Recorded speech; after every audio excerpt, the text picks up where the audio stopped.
So fix password icon missing on your iPhone.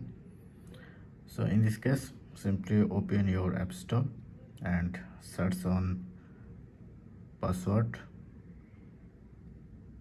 manager or password. Then you can see these apps. Just reinstall it on your mobile. Once done, if you press on open, then you can press on continue, and you can see your apps. But if you don't see in your menu, then go the last menu option and search the password, this one, and press and hold.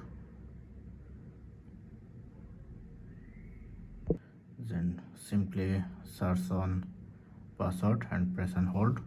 Then you can see the add to home screen. Then your password apps is available here. So that's it. Thank you. Don't forget to thumbs up. Have a good day.